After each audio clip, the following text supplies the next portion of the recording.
Para sedherek ingkang dipun kasihi dening Gusti Yesus Kristus, salam tentrem rahayu tumrap kita sedaya.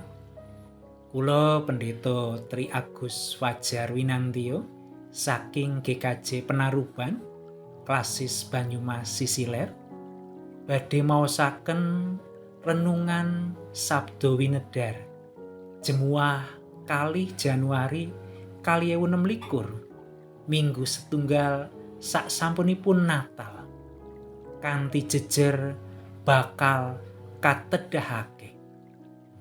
Sang Yehuwah dawuh marang Rama Abram, "Sira lunga ninggalo tanah ira, kulawangsana lan omahe bapakira, menyang ing nagara kang bakal suntedhahake marang sira." Purwaning dumadi 12 ayat setunggal. Bakal katedhahake. Abram manggen kanthi tentrem ing tanah Ur Kasdim. Inggih papan lairipun. Binerkahan Raja Brana ingkang kathah. Gesang ing satengahing brayat ingkang tentrem. Lan kawontenanipun bingahaken. Ananging Gusti Allah nimbali Rama Abram kadhawuhan ilar papan lairipun, tiyang sepuh sedherekipun saha kulawangsanipun tumuju ing nagari ingkang badhe kaparingaken dening Gusti. Sanajan papan menika boten kapangandikaken kanthi gamblang dhateng Rama Abram, menapa papan ingkang langkung sae, menapa malah langkung rekaos. Para sedherek saged nggambaraken kados pundi raosipun manahipun Rama Abram. Kita saged mbayangaken bilih timbalan menika boten gampil.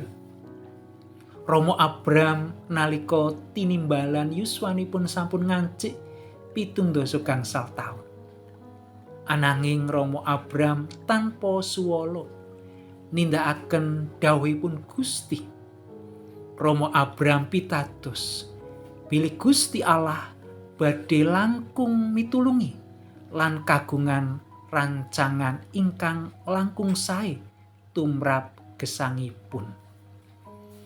Cariyosipun Rama Abram nalika tinimbalan dening Gusti Allah menika kados dene gambaran lampahing gesang kapitadosan kita. Kadangkala Gusti Allah nimbali kita supados nilar ingkang sampun mapan. Protingkah lami kepara ugi nilar rancanganing gesang kita piyambak. Panjenenganipun nimbali kita kanthi rancangan ingkang ugi angel kita mangertosi tinampi ing nalar. Mbok pilih kita tinimbalan nindakaken ayahan ingkang mokal, ingkang boten dados karemenan, ingkang njalari kita mangu-mangu. Ananging Gusti pirsa sepinten dayaning kakiyatan lan tanggel jawab kita. Milanipun ingkang baken nalikanipun Gusti nimbali kita, kados pundi kita sami langkung rumiyin nampi timbalan menika tanpa suwala.